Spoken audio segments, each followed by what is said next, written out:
Hello and welcome to Anatomy of Sex. I'm your host, Melanie Studley. And if you're new to the show, normally there is someone else here, my husband, Seth Studley. But today is his birthday and he is out hunting and I wanted him to just have a really good time. So it's a solo episode today. The topic is loving your husband by sharing your body. And listen, I hate the name of this and I wrote the name of this. So we're going to have a good conversation about this. This came to mind with from an amalgamation of a bunch of different things. And if you know me well, like ladies and women's group coaching, you're going to die when I tell you like what made me think about this and why it even came about. But so today is Seth's birthday. So last night I loved Seth by sharing my body, like no hiding that.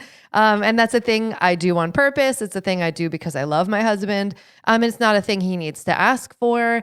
And I just think there's so much power in this, like so much love and power and kindness and all the things wrapped up in that. Now, again, but the other side of it, which I think is just so funny, is again, in women's group coaching, we've been talking about this book, Masculine in Relationship, which I started and then got so mad about that I couldn't finish, but I'm not a quitter. And I'm like, I'll finish it in due time. Like I will start reading it again because I don't diminish other people's work like that. I don't say like, well, that book sucked, I'm not gonna read it. Because I know that there's something valuable in there because clients of ours and friends of ours are like, oh, that book helped me a ton.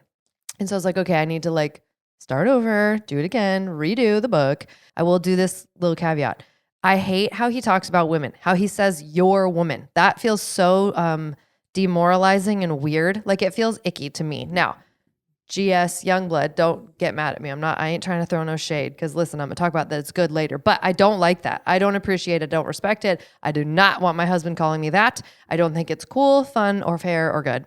But he talks about essentially as the part of the book that I'm getting into, he is now talking about the sensitive side of men that is sort of like hidden from the world, from society, all of that. Oh, also I have to mention too, I just finished the book For the Love of Men. As well. So there's like all these, and I finished the book, This Is How Your Marriage Ends, which is a lot about men. So I'm reading all these books about men and trying to understand the masculine side, the masculine perspective. And G.S. Youngblood's book, Masculine in Relationship, is helping me understand the sort of connection of sexual intimacy and helping sort of essentially build up your husband's I don't know, confidence? That sounds weird. Sounds weird. If you don't understand what I'm talking about and you haven't read these books, you're going to be like, what the total F are you talking about? But I'll explain it more as I go. But I just think it's hilarious that like beginning to finish this book, The Masculine in Relationship, which at first I just thought was just the worst and I hated. Beginning the process of finishing that book has helped enlighten me and open my eyes up to some things that I didn't understand in the past. And so you're gonna hear some of that sort of like echoed through this episode. Again, I also finished This Is How Your Marriage Ends by Matthew Frey and For the Love of Men by Liz Plank, I think is her name. So anyway, I just wanted to share like how I got to this episode, why I got to this idea of like loving your husband by sharing your body. But before we dive into the points of this episode, I have to do a giganto caveat. This episode does not apply to the wives who are married to husbands who are total D-bags. Doesn't apply to you. So if your husband's a D-bag and he's mean to you, he's unkind to you, he's unloving to you, like he actively is abusive to you or gross or mean to you, it does not apply. So please do not hear this stuff and be like, oh, I should do this thing for my husband if he's a total D-bag. Nope, doesn't deserve it. You have to earn this. It also does not apply to abusive partners. I said most of these things, but like a-holes, D-bags, and abusers, it does not apply to you. And if you're listening to this episode and you turn around and try to share this with your wife as a way to get her to have sex with you, that means you're a D-bag, an abuser, and an a-hole. Love ya. So anyway, that doesn't apply. If you like literally try to weaponize this episode, you fall into the category of the caveat and it doesn't apply to you. You need to go to counseling. So anyway, into the points that I wanted to talk about. So again, loving your husband by sharing your body. So as I've been reading these books and I listen to audiobooks, I find it much easier and I can clean while I read. But I've been listening to like G.S. Youngblood and Liz Plank and Matthew Frey talking about all these different elements of masculinity and all these different sort of like insights that I'm gaining. And Liz Plank's book, For the Love of Men, has a lot of data and statistics, has a lot of information in it. And she, I think, is a journalist and a gender studies major. And so she brings a lot of like this really, really insightful wisdom to the book, For the Love of Men. And one of the things that struck me, again, after having like given Seth the gift of my body, as weird as that sounds. Actually, it doesn't sound weird at all to me because I know my body's a gift. But after doing that with Seth and waking up this morning and thinking about it, a couple of the things that she said really stood out to me, and I wanted to say them as sort of a way to encourage you, wife, if you feel like your husband, if you feel like this is something that applies to your marriage. Now, listen, if you're married and you're like, this doesn't apply to me, I don't need to do this. Make sure it also doesn't apply to your spouse. So like, make sure you're on the same page about that. But also, it doesn't need to apply to you. Like if your sex life is great and your husband feels great and you feel great, then fine. Like you don't need these things, I guess. But if you feel like you're both not satisfied in the sexual interaction, your husband's not satisfied, you're not satisfied, or it's like strained in some way, like it's not enough, or it's never great, or there's like this weird tension, then this episode may be really, really helpful for you. So one of the things that Liz Plank talked about in the book For the Love of Men was the statistics around and the information around how men are just like never touched. And she used a case study. I think it was, I'm going to mess it up because I don't remember the actual like information part of it, but the general concept was that there was a transgender, I'm going to say it all wrong. So someone that was born as a woman turned into a man and then was living their life as a male, right? And this person said, like right out of the gate, they're like, they lost their mother, I think, after they had transitioned to becoming a man. I don't know the right terms to use, so forgive me. My brain just doesn't hold that information well. It's not a slight. I just can't remember, and I'll say it wrong. So this person, now presenting as a man and living as man, was saying that their mom died, and they were like, immediately everyone did like 3 huge things to this person presenting as a man.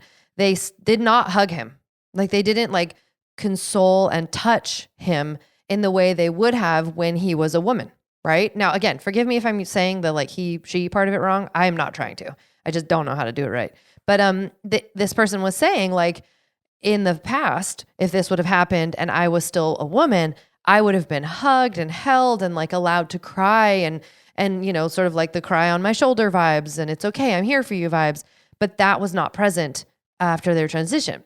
And what's interesting is that this person was even saying that people were making an active effort to honor the fact that this person was presenting as masculine. So they like made it a more of a point to be like, well, men don't cry, men don't hug. So we're not going to hug you. We're not like, there wasn't sort of like wiggle room of like, oh, well, maybe you still want this, even though you present as this. It was like, nope, black and white. This is what men do. Women do that. Men do this. So we're not hugging. We're not consoling. We're not crying. We're not doing whatever. And also too, there was less conversation around like, how are you feeling? And more just immediately, what are you doing? Are you the the executor? Is that what it's called, of her estate or whatever? Like, what are the next steps that you need to do to sort of get through the actual like business end of a death of a parent, right? And so this person was explaining how sad that was and how they like essentially lost this enormous not security, but like this enormous community ability to touch and to hug and to express. It was just gone by the fact that they transitioned from being a female into a male. And so again, why am I bringing this up? Why am I bringing up that story in the loving your husband by sharing your body thing? And one of the reasons is that men are hardly ever touched, like ever. And if they are touched by someone, there's a lot of suspicion going on. Like, what the hell are you doing touching somebody, right? But women touch all the time. I notice this as the more I develop sort of myself and the more I do women's group coaching, the more likely I am to touch someone's arm while I talk to them, to side hug them and chat, and to hug. Like, it's just a part of my nature. And the healthier I become, the more I touch people. And men are not allowed to touch anyone pretty much. And even now, the way that society is, like, men extra can't like even lovingly and kindly like touch a kid. That would be just terrible, right? And that is a deficit to men. Seth mentioned when he went to Dubai, He went to Dubai by himself a couple years ago. And he said, like, for I don't know how many days it was, there was no touch and there was mostly no talking either because everything was in a different language. And he said it was the most isolating and like sad he had ever felt. Although he was accomplishing this really awesome, fun thing, he wasn't being touched and he wasn't being talked to. And so again, like really, and women, I want you to look at this way. And this might be like a weird side tangent, whatever. I don't care. I'm here for it. Your body is amazing. I don't care what it looks like. I don't care what shape it is, what color it is, what size it is, anything, any of it. I don't care. It's amazing. And you're amazing. And it's no wonder that your husband wants to touch it and see it and smell it and taste it and all the things. Like there's no wonder. So stop wondering, stop worrying for him. If he wants it, right? Now, there are lots of side things that make men not know how to ask for sex or not know how to approach sex in a healthy way. But at the end of the day, it is not because of your body. Okay. I just want to like throw that out there. But again, number one is that men are almost never touched. That is an expression that is reserved for marriage. So it is an empowering, loving, and bold move to decide to do that touching and like allowing your husband to touch you. Again, consensual, no a-holes, D-bags, or abusers allowed. But there is like an amazing amount of love wrapped up in that process. Number two, men need an opportunity to be vulnerable with someone. You want it to be you, right? You don't want them to be vulnerable with like the dentist or the chick who cuts his hair, right? You're not here for that. But men need that opportunity. And sex is one of the great ways that men can be vulnerable. Men can be soft, relaxed, open, unafraid, whatever. But they can't be if you're always denying them sex, if you've made sex a power trip where you're like, you can't get it unless you've done like the 390 million things on the checklist and you said nice things to me all day, every day. Like if you have made sex something unattainable and unpleasurable from a biopsychosocial spiritual lens, then they cannot be vulnerable with you. That is a way that I have seen many, many clients make their bed, what is it called? Bed death. They kill their sex life by not allowing, one, for their husbands to be vulnerable with them as it pertains to sex, but two, also making it like a trap. Like it's a trap. If you don't do all these things, then you lose sex like that. And that's not okay. It's not great. It's not ideal. Now, I've been there. I've done that stuff too, Seth. But I decided that I was done having bad sex. And that's my motto. I don't have bad sex. So I don't know. There's just so much to say. But men need the opportunity. And again, I want you women, hear me. This is me saying this. Melanie, who like, I'm mad at everything half the time. I need you to see that you are the gateway to vulnerability to your husband. And if someone else becomes that gateway, look out. Like, I know that sounds weird, but look out. I once had a client say to me, she was deeply deliberating and debating on whether or not she should just allow her husband to have sex with other women because she didn't want to have sex with him. And I said, well, tell me, like, what are your thoughts? Why would that be a problem? If you literally refuse to have sex with him, why is it such a big deal that he has sex with somebody else? You want to know what she said? She said, because he'll fall in love with them. She literally said, he can't have sex with someone else because he'll fall in love with them. What does that mean? What does that mean about the power of sex to men? And now I'm not even saying that only men are wired this way. There are many, many women who are wired this way. But also, what does it say about this lady?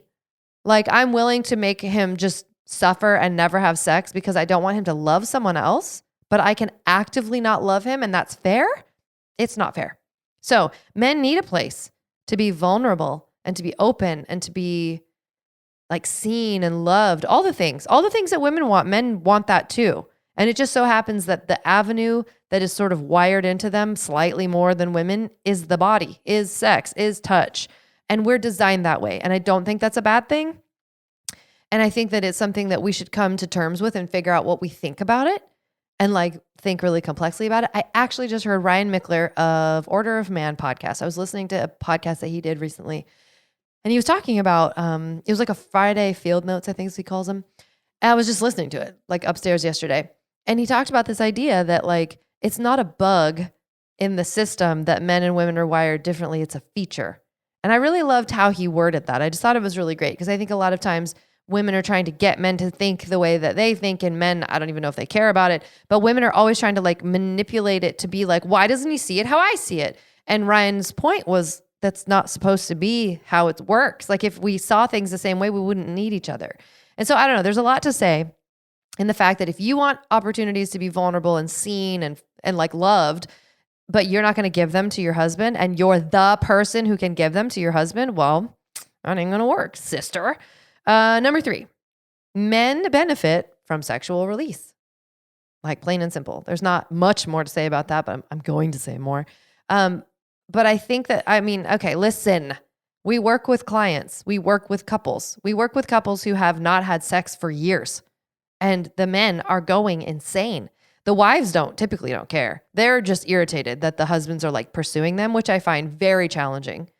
Like you have this man who loves you and he's trying to make it work and he's spending literally thousands of dollars and sometimes tens of thousands because they've been in therapy for so long, right? So you have this man pursuing you.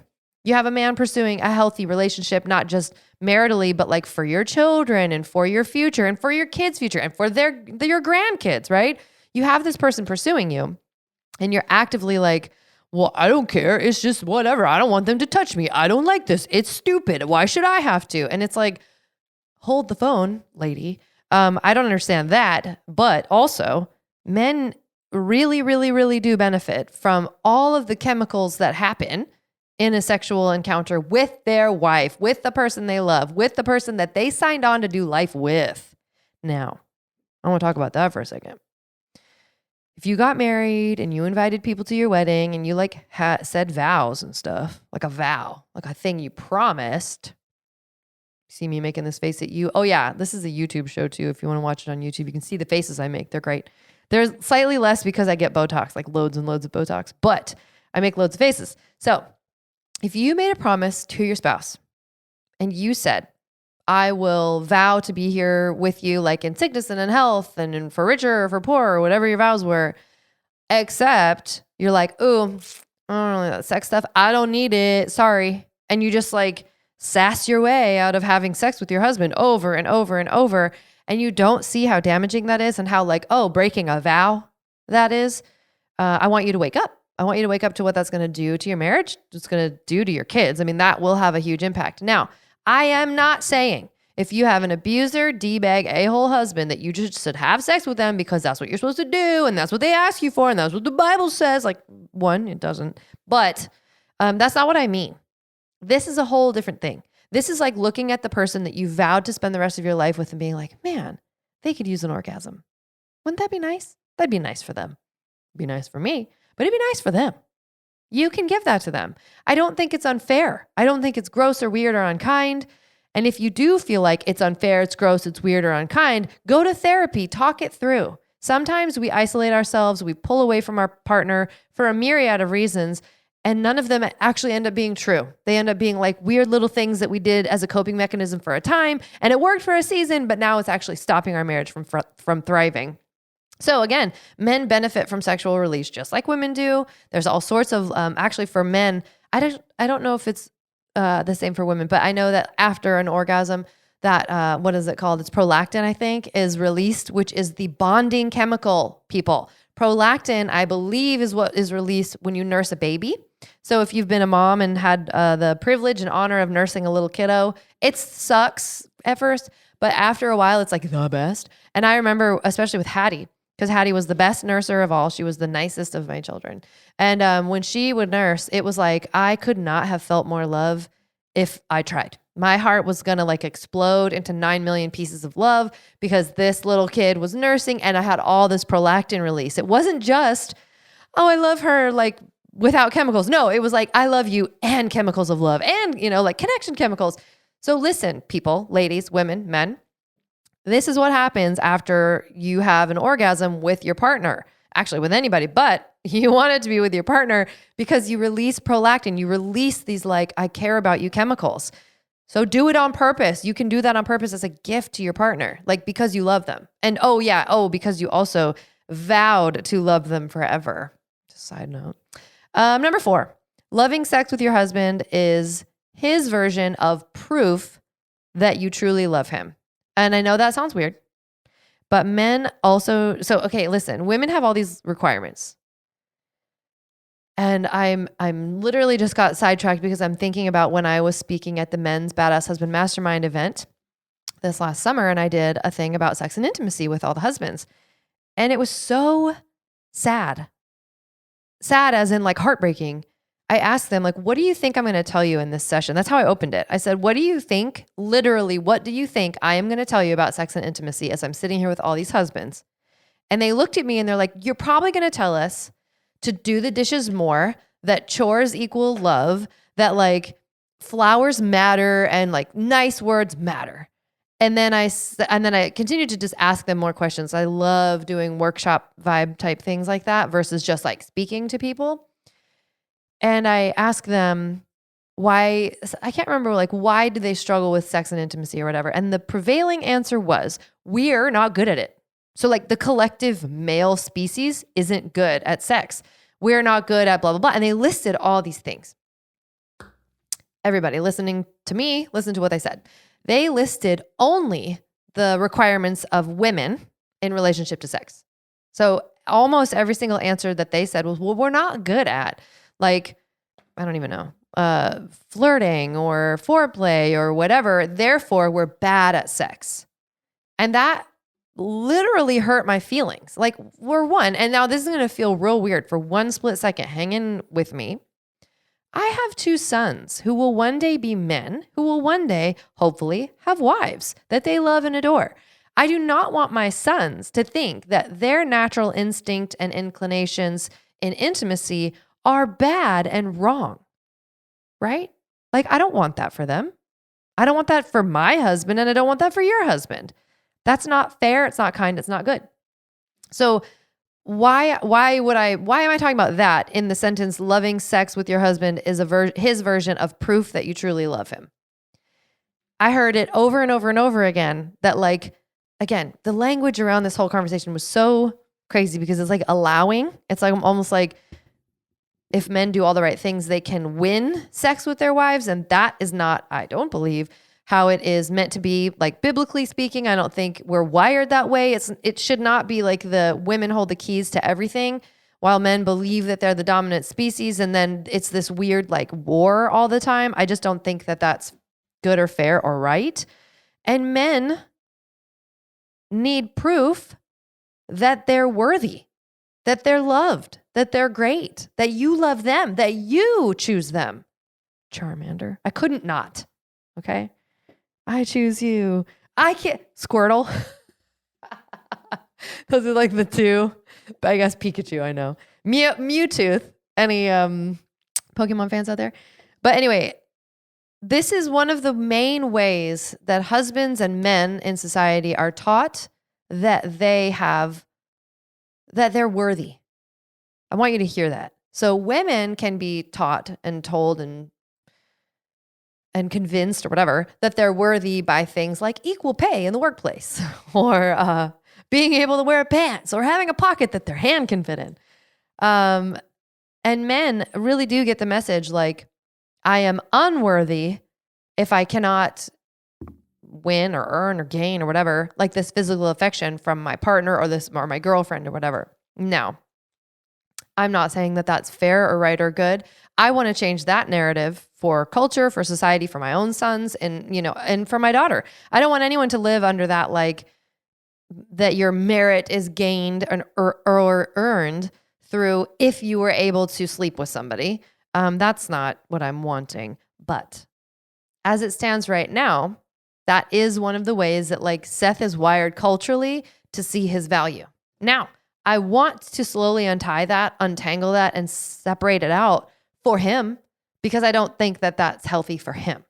And now it's not going to be a problem for him because I have vowed to have sex with him. Like, it's in our Power Couple Planner, you guys. That's the reason I made it. The reason I made the Power Couple Planner, which will be available soon-ish once we get it done and designed.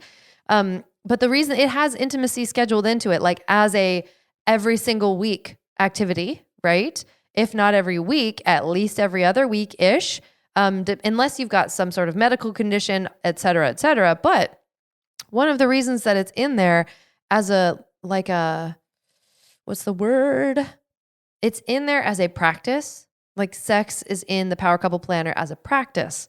And it's designed that way so that I can begin to uncouple Seth's sense of worth from if he has sex or not.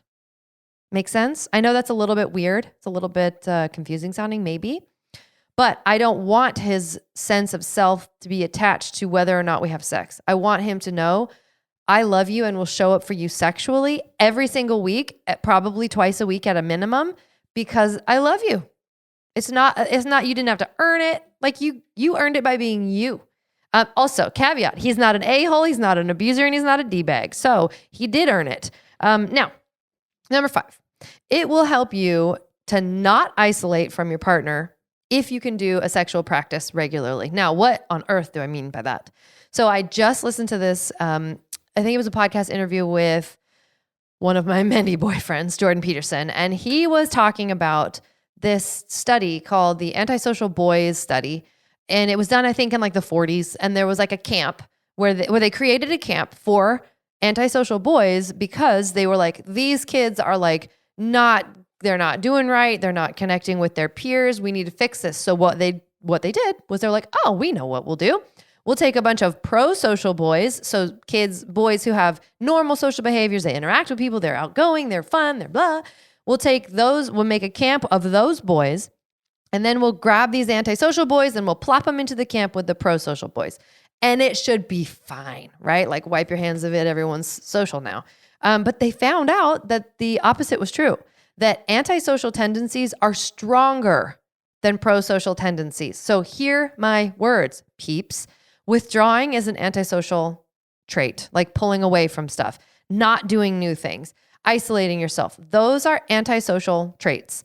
Now, okay, I know that I'm overlaying this into the intimacy world, and I hope that's not confusing. It's not confusing to me, but I hope it's not confusing, like deeply hope it is clear and you understand why I'm telling you this, because I see this pattern in women, mostly women. Again, this is just from the pool of things I've studied and read, but also clients I've worked with and my own behavior and the behavior of my family at large. So the tendency to pull away, to sort of like poo-poo ideas and not go out of your comfort zone, that tendency leads to more isolation. It does not ever, ever, ever, ever, ever on God's green earth lead to, oh, and then I just was like, yeah, I totally want to have sex because I've been avoiding you for 6 months. Duh. It doesn't lead to that. It doesn't work that way. So why I'm saying, if you schedule into your schedule intimacy on a regular basis and you push through your desire or sort of like feeling of, well, I don't want to do this, so I'll just go sit and watch Netflix, or I'll go hide and read in my room, or I'll go take a bath for 18 hours or whatever. Like if you can push through and build your frustration tolerance around withdrawing and toward intimacy with your spouse, you can break yourself of the cycle of antisocial behavior that ends up in bed death, right? Which just means you don't have sex. That's like an actual clinical term, bed death, which is very hard to say. Because I always want to say deathbed, but that's not the same thing. So again, number 5, if you can love your husband by sharing your body and consistently do this and make it a practice, as in every week, every month at least, I say twice a week at a minimum. And again, that's not a hard and fast rule, so don't like be all weird at me. Come at me, bro, but don't. But if you can create this as a practice, you will help yourself avoid pulling away sexually, which almost always, I mean, I could say always, but I don't want to pretend that it never, ever, ever doesn't turn out the other way. But pulling away sexually pretty much always ends in, well, we never have sex. Well, we might as well get divorced. Who even freaking cares anymore? It makes people miserable. And I understand this at a core level because my family's sort of, my family's sort of go-to coping mechanism is isolation and withdrawal. It's just don't do it. Don't go. Cancel the thing. Don't go to the orchestra concert. Don't see that band. Don't hear the thing. Don't go to that just don't. Just don't. It's gross. It's weird. It's bad. Just don't. That's like the echo that reverberates through my entire family of origin is it's bad, it's weird, it's gross, it'll cost money, it's not worth it. And so now overlay that into the intimacy realm where it's vulnerable, it's challenging. Sometimes you don't want to, sometimes you don't feel great, sometimes you're pissed, whatever. Like, why wouldn't we just, well, don't, it's bad, it's gross. Don't. Why wouldn't we just do that? Well, because the trend is that antisocial behavior leads to more antisocial behavior, and you don't want that for your marriage. I don't want that for my marriage. So I work hard and make it a practice to show up sexually for my marriage. And as I have said before, I do not have bad sex. So if I'm going to show up sexually, I'm going to show up awesome and sexually. Right now, that doesn't mean I'm doing weird, freaky stuff. Don't be like that, people. You can have amazing, amazing sex without crazy, weird crap. And I'm saying that as a point of purpose because I think a little bit of the like, what is it? The hedonic, what's it called? It's got a thing. But like this idea that like crazy stuff leads to crazier stuff, leads to crazier stuff. I am not an advocate of adding crazy stuff into your bedroom. I don't push that. I don't like it. I am the last person to be like, yeah, I want to have my kids see my crazy stuff on accident when they're rifling through my drawer. No, I don't want that. And so I don't bring that into my home. And what's amazing, it's kind of like when you realize that yoga is one of the hardest things possible and it has no equipment. You don't even need a mat. You can do it like anywhere at any time ever. And like really practiced yogis are so freaking like strong and in all the ways, like biopsychosocial spiritually strong. It's like that. Like you don't need, I just want to be foul. You don't need like, 900-inch long dildos and I don't even know. I was just trying to be inappropriate. But you don't need those things to have an amazing sexual experience with your partner and to show up like really vibrantly sexually for your marriage. So again, I'm going to go over those really quickly. The 5 reasons that I believe that loving your husband by sharing your body is important is that men hardly ever get touched and they don't have an outlet for like physical expression. They need opportunities to be vulnerable with someone that they love. Again, that prolactin release is so important. Men benefit from sexual release. Like they benefit their anxiety, their stress levels. They feel loved, like all those things. Men benefit. Number 4, it's his proof. It is, again, unfortunately right now, that's how we measure this. Metric is measured by like, did I score? No, we don't like that language, but you get the point. So it can actually be the way your husband understands that you love him is by sharing your body with him. And then it will help you not isolate yourself sexually in your marriage. Again, that is like vitally important. That's why I put it on the list. Now I'm going to share 5 reasons why this is challenging to do before we wrap up. Number 1 reason that this is hard to do and why it's hard to like share your body sexually with your partner as a woman sometimes is that men can be immature turnoffs. Again, you heard me state, and it is on my list, that I am recording this alone because I didn't want to hear the stupid jokes that Seth had to say. Now, Seth, I love you. I know it's your birthday and you're hunting. I hope you get a deer or an elk or whatever season we're in. But I absolutely am tired and done and like triple done with all the sex jokes, the like everything turning into a joke as if you're my 13-year-old kid. My 13-year-old doesn't even joke like that. My 14-year-old doesn't either. And I don't appreciate it. And I'm tired of it. And it makes me think of, again, like now this is going to sound really unkind. And I love these people, so I'm not trying to sound unkind. My husband has a group of friends that he has grown up with forever. They've been friends since they were like 6. And every time you get together, and these are adult men, like approaching 40, late 40s, 50s, and they're talking about penises and vaginas like it's the funniest crap they've ever heard. And at some point, it stops being funny. I think to most women, it stops being funny like decades earlier than it stopped being funny for men. So men, I encourage you. Again, number 1 on my why this is hard to do, why it's hard to share your body with your husband sometimes is that men can be immature turnoffs. Now, not all men are like this. So please, men, do not hear me saying that you're an immature idiot. I'm not saying that. I know that all men are not wired this way. But I do find it extremely unattractive when men do this. Now, I'm going to say this. In any, what is it, 007? What is that? What is 007? He's a guy. James Bond. In any James Bond movie, have you ever seen James Bond be like, oh, stick it in? Have you? No. In any Indiana Jones film, has Indiana Jones ever made a pervy joke like that sounds like a 13-year-old is making it. No. And these are sexy, sexy folk, right? These men are sexy dudes. They put out a sexy vibe. Men know that they're sexy. This is nothing new. But I want you to like really see these men don't make those jokes. If they did, their character would change immediately. And all of a sudden, they're someone else. They're not James Bond. They are not Indiana Jones. They are a different character entirely in the plot. You see what I'm saying? They're the stupid, dopey sidekick. That's who they become. I can't think of a single sidekick. So they're that though. So that's number one reason why this is hard to do, is that men can be immature and it's a super huge turnoff. Number two, women have been told that we should give up our body to our husbands who are a-holes.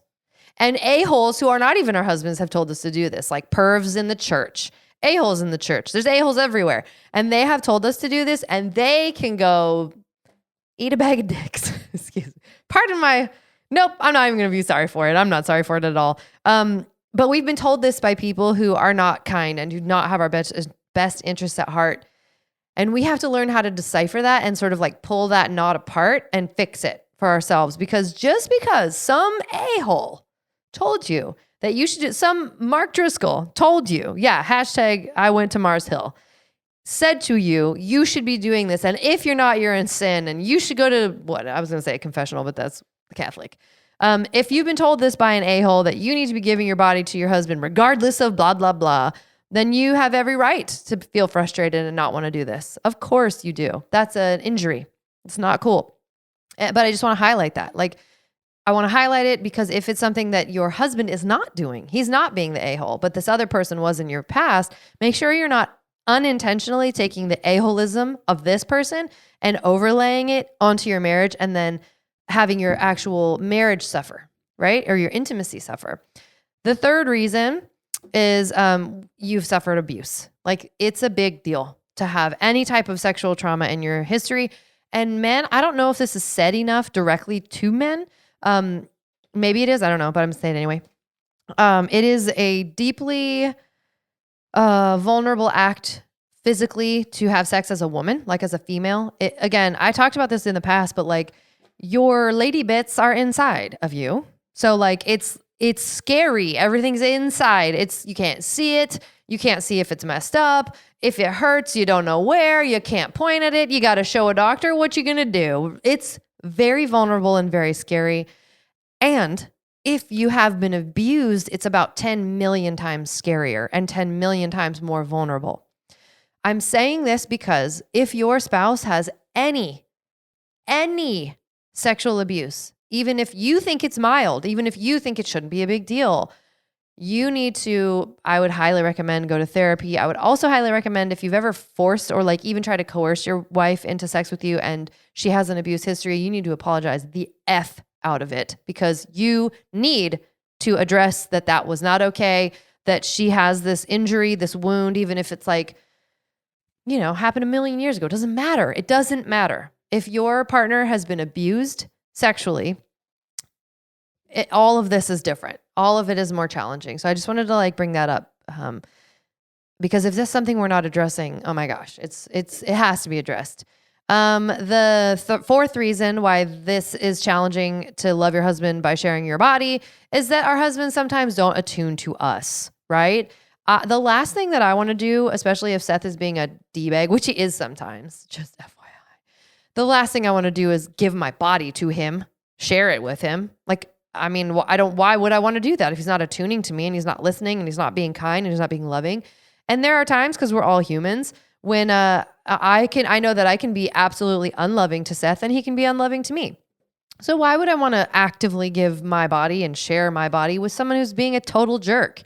Like, I'm not going to want to do that. So I'm only bringing it up because I want to highlight where there are like pitfalls and challenges within this process. Again, if the thing that's stopping you from being intimate with your partner is the fact that they don't attune to you, that gives us a clue as to where we can start with our therapy or our coaching or our counseling, right? Attunement. If it's stopping you from having intimacy consistently, that means we need to fix the attunement, not the intimacy. We need to go upriver quite a bit and fix the thing up here that's stopping the desire to share your body with your spouse. The last one is number 5. It's just hard to do. it's hard. There's a lot of cultural, social baggage that is wrapped up in sex and intimacy, especially in marriage, especially in monogamous relationships over the long haul, and especially as culture shifts its perspectives on like what marriage is, what it matters and what doesn't matter, and should we have, open relationships, and should we be like, I was going to say furries, but I don't even know what that is. So forgive me if that's a really inappropriate thing to say. I have no idea. I literally don't know what it means, but it was what popped in my head. But it's challenging. It's really challenging to like know how to walk this out well. And so I invite you and I encourage you, like re-listen to this episode if you need to and sort of dissect where things are falling apart in your relationship, if they're falling apart. If they're not, Air 5, good job. But if they are, and you're struggling with intimacy in a long-term monogamous relationship, Seth and I have been married for 18 years, monogamous OVs. But if you're struggling with this stuff, like look at this and feel which one sort of pricks the most. Like the one that goes, God, stop. Like the one that you're like, you want to get away from. Like after you have a baby and the doctor like shoves his hand in your crotch and pushes down on your uterus and you want to punch someone in the skull. Like that, the one that gives you that feeling. Think of that one as probably being the most important one to focus on. Start there. Start at the one that hurts the most and then work your way backwards, because all of these things can impact people in relationships and they're all worth looking into and thinking about and considering. So I hope that this episode has been helpful. If you liked this, we have loads more over on our Patreon site at patreon.com/anatomy of us. We keep them in Patreon because we try not to share all of our bed experiences with the whole wide world. So they're like there as a protective mechanism in a way. But it would be awesome if you supported us over there at patreon.com/anatomy of us. Because this is one of the ways that the show gets made. Our supporters are like our inner group, and it's awesome to have them there, and it's awesome for your support. So thank you. So if you want to see more of this stuff, head over to patreon.com/anatomy of us. And I love you. I hope this has been more than helpful. Please leave comments, share it, like it, all the things that you do if you enjoyed it. Okay, I'll talk to you later. Bye. Thanks for listening to Anatomy of Us. This podcast is produced by my mom, Melanie Studley, and hosted by my dad, Seth Studley. Our show is edited and published by our producer, Reba Hansen, from Creative Media Support. Special thanks to our Patreon members that get an extra episode every week. Thanks for watching. Love you. Bye.